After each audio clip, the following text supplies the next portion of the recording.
2 11/16. Okay, 2 11/16. Okay. Oops.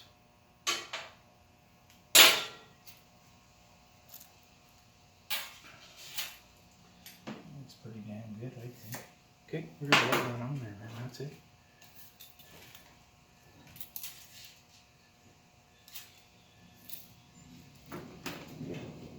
Let's go.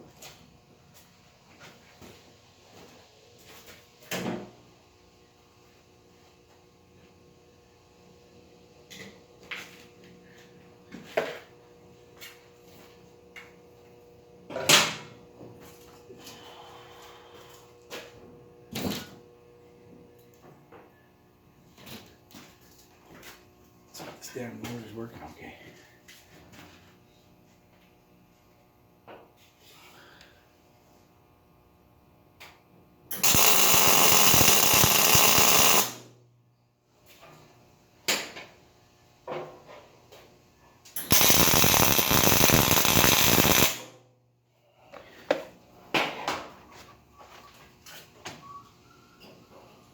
Yeah, it's good.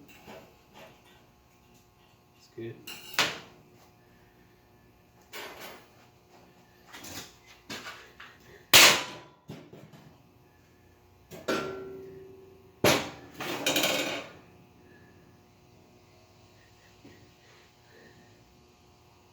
Weld that down. Okay. Maybe. This would hurt my back. Last time it was off. Next time it's going on permanent.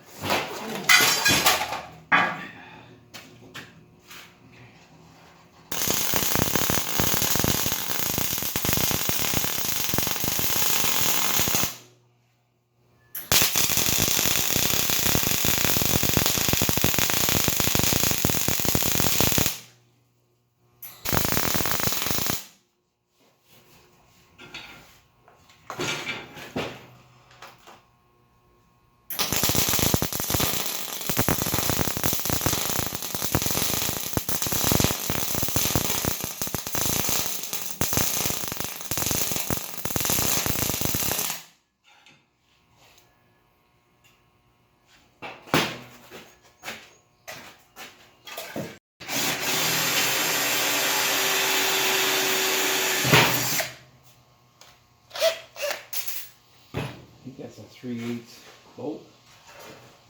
So go right to 3/8. Camo paint for the unders. These are going to be facing up on the bottom of this deck. You won't see this. It's kind of fitting. It's camo paint. And I put tape on where I think the welds are going to be. Forgot this one here, but you know it's going to burn the paint off anyway. So a little masking tape. And then they'll go on for the last time. They're going to be bolted in place with I got these grade 5 bolts, 3/8. I think they're the right length, but I'm going to replace them with grade 8 bolts because I think that's what was on there, and I think they're going to take some impacts. These are all bent, by the way. All these plates are kind of like dish shaped. And if you put the straight edge on, you can see that they're not flat. So you can see daylight right through there. So as I bolt them up, I've got them flipped over. So this one, and this one here are going to be swapped from left to right. And this one will be put on there upside down. And hopefully the bolts will pull it where it's supposed to be. We'll do all the welding. And alright, so the smoke is still floating in the air. This thing's making a lot of noise. You know, the only thing I don't like about that welder is the fan I don't think works on it. Sometimes it kicks on, but I just finished welding this. That patch is in there. Not pretty, but I'm trying to weld something fairly thick to this rusty thin stuff. So I use this soldering iron. There's a big chunk of copper on there. So it stopped blowing through. Few people know I do insurance work. So right there, I've done some kind of like repairs, but I just don't trust that these welds are going to hold up. It's not like they skimped on the welding on this like on the dump trailer I have. It's missing about, dump trailer that is, I'm missing about 50% of its welds and a few gussets. But this was really well built. It just rusted out. I know because I ground it all apart. To grind this frame off it was quite the effort. There was welds all over. So, but because there was one of these welds, I think one of the ones on this little piece here, it's kind of a weak point right there. There's not much there, so I put a couple of insurance welds and then some over here too. Not the prettiest welds, but then I went up these corners here. You know, just trying to make it so that maybe in a year or 2 or 3, I still won't have to fix anything by then.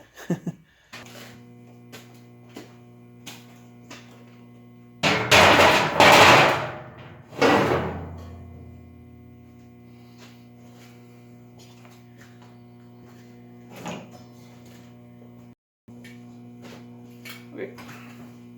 Yeah, we still have a little tiny gap right here. I don't know why.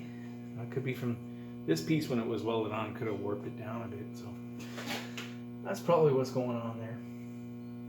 So I'll have to compensate for that somehow. Maybe I can get a clamp in here like this. Yeah, I can do that. Just put my clamp away. Okay.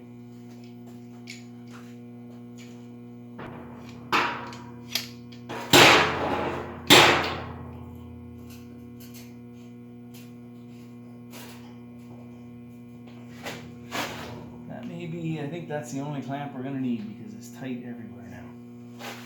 That just worked out perfect. I'm going to start welding.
So I started tack welding it.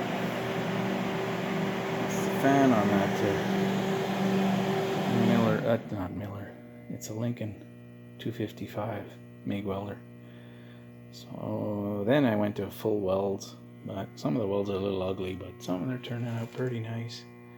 But it's getting lots of strength now, so yeah. First step is done, and I overbent this back section, so it's going to be easy now to just put a clamp on that, bring it back up to where it's supposed to be. And same with this one. This one's actually a little closer, I think, but yeah, I'll just use that bar clamp.